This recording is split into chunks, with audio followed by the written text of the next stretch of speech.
calling an impact statement. Let the truth rise where these systems have failed us, and failed us so badly so. So it's written like a letter. It's for legal firms, holistic medical, or medical teams that can see past this crime against me. And it's for spiritual people, so it's for the church. I submit this statement not just as a survivor, but as of now, I'm a living testimony of how deeply these systems can fail a person. Not through visible war, a very invisible warfare through covert targeting, calculated emotional dismantling, and spiritual betrayal, carried out under the illusion of support. This is not just a claim about identity theft or poisoning itself. This is not just about gaslighting or cyberstalking. This is about a very spiritual crime against a child of God, a man who gave his time, trust, and heart to people that were never actually with him, but always working against him. I was not just being abused, I was conspired against by people who wore the faces of family, friends, partners, and professionals. I was made to carry burdens that were not mine and mine alone.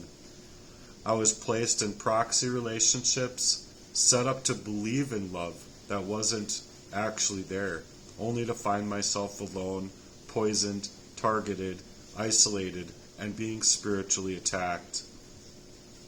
I was used, deceived, and sold off piece by piece. My time, my identity, my resources, and even my God-given right to build healthy relationships for myself. All stolen away by a network of individuals who cloaked themselves up in the image of care, not to show any at all, and in fact withdrew themselves in the timeliest of fashion when I was coming to them to speak with them directly about it before coming out here. They didn't offer me the availability to speak to them directly, so I chose to speak directly to them online and directly about these things online. I'm speaking to the legal systems, so legal firms, if you can help me, please do. I'm speaking to the medical community, so if you can see past the DSM manual as far as it not being a mental health crisis and seeing it as an actual covert crime against me, please suggestively do something to help me. And to the hearts of every person who claims to serve the public, police officers, and any of you who are supposed to be in service of the public, they're not servicing me correctly. And I should say, you are not servicing me correctly if you ignore these cries. What you have refused to do is hear me and hear me out. And how can one standing place inside of making a police report do the damage it would take to talk about a crime of 43 years? Why have you refused to hear me? Why have you refused to hear me out? Why has my body been damaged so badly by covert poisoning and you can't see it? I've been labeled anxious rather than having true examinations with the poison that I've endured, with any kind of compassion coming from any of these systems.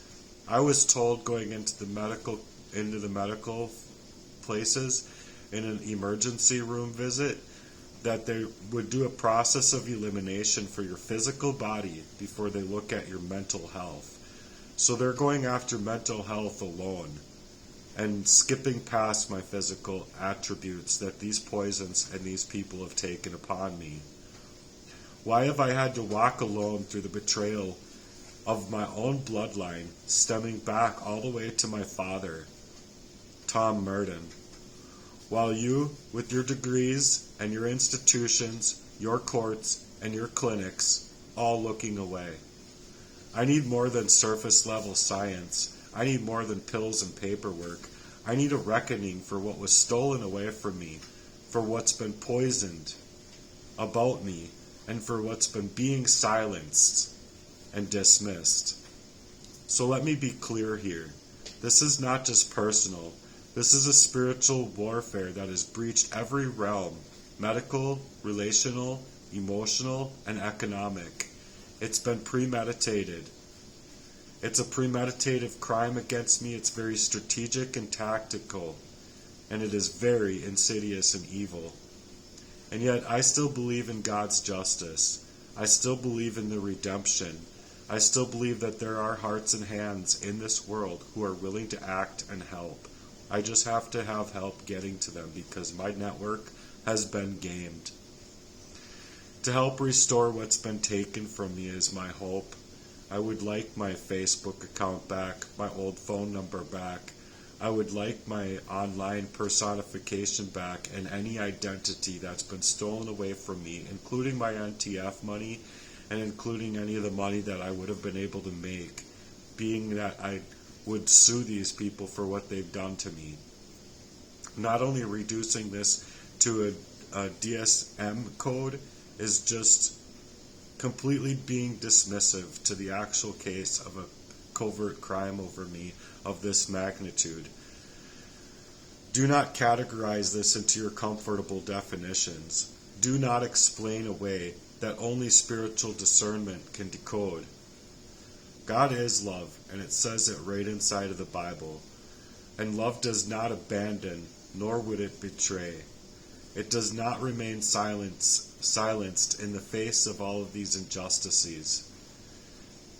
So if I am truly able to build off of the world where I'm mattering, one would care as to how much deeper this goes than surface level conversations, comments, and just, these 1 to 2 to 3 sentence comments that are very insidious and attacking of me. Where justice is more than just an illusion, and where God's people are no longer scapegoated for their truth. If you believe in that like I do, then let this be a call, not just for my own healing, but for a whole, full spiritual and systemic awakening. Let the rise to truth be where the systems has failed us, and let love expose what hate has been trying to hide, and envy and jealousies and every other part of this type of crime against a person. Let every part of this darkness be turned into your own testimony, and allow my testimony to reach your own ears and reach other people's. Because the poison didn't kill me, but God's still purposing me to keep myself alive. I have legal firms and legal teams that I have to try and report this toxic tort to, and toxic exposure to specialists. There's Goldenberg Lauriciella PLLC. It's a Minneapolis-based firm experienced in chemical exposures like arsenic and cyanide, with strong scientific and legal background. I have Helmuth and Johnson, represented by Nathan D. Prosser and Kimberly G. Bem, recognized as top super lawyers in toxic tort cases, among many others. Larson King LLP, Morgan & Morgan, Janet and Suggs LLC. Excuse me if I get the names wrong, I'm doing my best here. Meager and Gear PLLP, known for its national level mass tort, toxic tort, and environmental work, chaired by Heather Neubauer. There's Rob Rowe Law. There's Media Law, Nicollet Law, and Accident and Injury. There's Bremseth Law Firm and BK Law Group that deals with medical malpractice. Please, if you have it within you, help me find my civil rights and help me with my human rights, including the police misconduct here and the wrongful practices. I'm seeking your help and support, as well as I'm reaching out on X, formerly Twitter, aimed to get support from Donald Trump and others that are about human rights, justices, and stopping the deep corruption here. Others you could tag in your own messages would be Jim Jordan, Elon Musk, Tulsi Gabbard, or Rand Paul, and many others whose accounts care about government overreach, justice, and human rights. If you have any other legal advice or any other places that I can go to about being a targeted individual and dealing with this covert abuse and harassment that's coming from systemic pressures, please feel free to comment. I'm looking for your help and support in this. I'm trying to go after my human rights as an endeavor with a lot that I'm doing online. And I would really like to be able to live my own life. So if you can see that I'm dealing with more than just something that's a mental health crises, I'm dealing with a very covert and sinister act against me. Thank you for being here, and I really appreciate your love and support. Your warmest love and support, please, would be much appreciated. Thanks for being here. Peace.